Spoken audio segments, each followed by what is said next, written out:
আসসালামু আলাইকুম ভিউয়ার্স, কেমন আছেন সবাই? আশা করি অনেক ভালো আছেন। আজ আপনাদের ভিতরে কথা বলতে চলেছি Redmi Note 11 SE ফোনটি নিয়ে।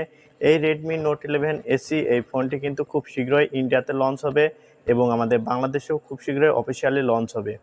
এই Redmi Note 11 SE এই ফোনটি হলো Redmi Note 10s। এই ফোনটির রিব্র্যান্ড হিসেবে আবারও আমাদের গ্লোবাল মার্কেটে নিয়ে আসছে Redmi।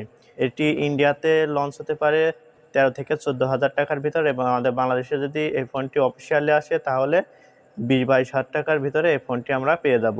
এই ফোনটি যদি এই বাজেটে আমাদের বাংলাদেশে অফিসিয়াল লঞ্চ হয় তাহলে এক কথায় কিলার ফোন হবে এবং ভ্যালু ফর মানি ফোন হবে এই ফোনটি।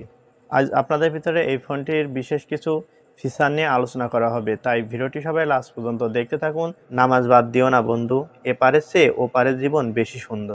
Redmi Note 11 SE এই ফোনটির ডিসপ্লে সাইজ হচ্ছে 6.43 ইঞ্চি সুপার অ্যামোলেড ডিসপ্লে এবং এর স্ক্রিন টু বডি রেশিও আমরা পাবো 83.5%। ডিসপ্লে রেজুলেশনে আমরা পাবো 1080p 2400 পিক্সেল যা 20:9 রেশিও এবং পিপিআই আমরা পাবো 409 ডেনসিটি। এই ডিসপ্লে প্রোটেকশনে আমরা পাচ্ছি কর্নেল গ্লাস 3। ফোনটির বডি থিকনেস থাকছে 8.3 মিলিমিটার এবং ওয়েট 178 গ্রাম।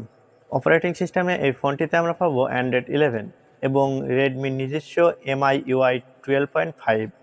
চিপসেটে আমরা পাচ্ছি এই ফোনটিতে মিডিয়াটেকের হেলিও G95 একটি চিপসেট। এটি একটি 12 ন্যানোমিটার টেকনোলজিতে বেস্ট করে তৈরি চিপসেট।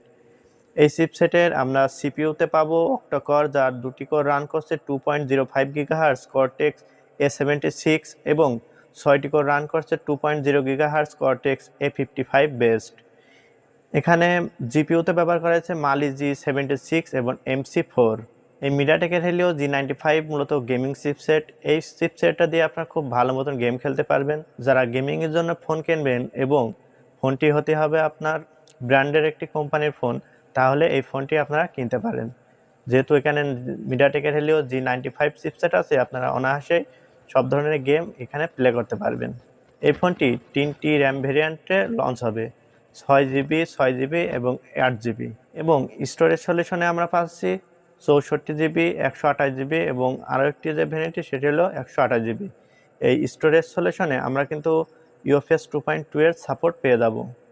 এবার কথা বলা যাক এই ফোনটির ক্যামেরা নিয়ে। এই ফোনটিতে ব্যবহার করা হয়েছে কোয়াড ক্যামেরা সেটআপ, যার মেন সেন্সরটি 64 মেগাপিক্সেল f1.9 অ্যাপারচার যুক্ত একটি লেন্স এবং 8 মেগাপিক্সেল f2.2 অ্যাপারচার যুক্ত 118 degree angle wide angle lens এবং 2 মেগাপিক্সেল f2.4 অ্যাপারচার যুক্ত ম্যাক্রো সেন্সর। আরও থাকছে 2 মেগাপিক্সেল f2.4 অ্যাপারচার যুক্ত একটি ডেপথ সেন্সর। এখনকার সময় এসে আলট্রা ওয়াইড অ্যাঙ্গেল লেন্স কিন্তু কোনো কোম্পানি আপনাকে প্রোভাইড করছে না। রেডমির মতন কোম্পানি আপনাকে এখনও আলট্রা ওয়াইড অ্যাঙ্গেল লেন্স কিন্তু প্রোভাইড করছে। এই ক্যামেরার সাথে আমরা পাচ্ছি LED flash, HDR panorama mode.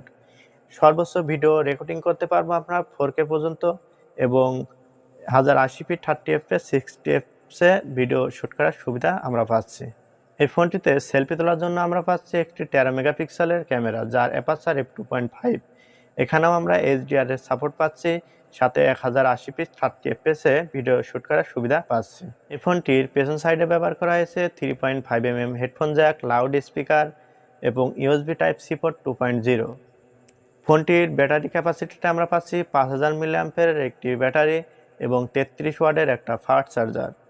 এই 33 ওয়াটের ফাস্ট চার্জার দিয়ে আপনারা 30 মিনিটে 54% চার্জ করতে পারবেন, কোম্পানি দাবি করছে। এটাও ভালো দিক, এই ফোনটিতে 5000 মিলিঅ্যাম্পিয়ারের ব্যাটারি দিয়েছে এবং তার সাথে 33 ওয়াটের ফাস্ট চার্জার দিয়েছে। এই চার্জার দিয়ে আপনারা খুব তাড়াতাড়ি ফুল চার্জ করে ফেলতে পারবেন। যদি এই ফোনটি আমাদের বাংলাদেশে অফিসিয়ালি লঞ্চ হয় তাহলে বলবো ভ্যালু ফর মানি ফোন হবে, কারণ আমাদের বাংলাদেশে ফোনটি হয়তো আনঅফিসিয়াল 18 থেকে 19 হাজার টাকার ভিতরে পেয়ে যাব এবং অফিসিয়ালি যদি আসে 22-23 হাজার টাকার ভিতরে এই ফোনটি আমরা পেয়ে যাচ্ছি। এতটুকুই ছিল আজকের ভিডিও। কেমন লাগলো অবশ্যই কমেন্টে জানাবেন। ভিডিওটি ভালো লাগলে অবশ্যই লাইক, কমেন্ট, শেয়ার করবেন এবং চ্যানেলে নতুন হলে চ্যানেলটি সাবস্ক্রাইব করে দেবেন। সবাই ভালো থাকেন, সুস্থ থাকেন। আল্লাহ হাফেজ।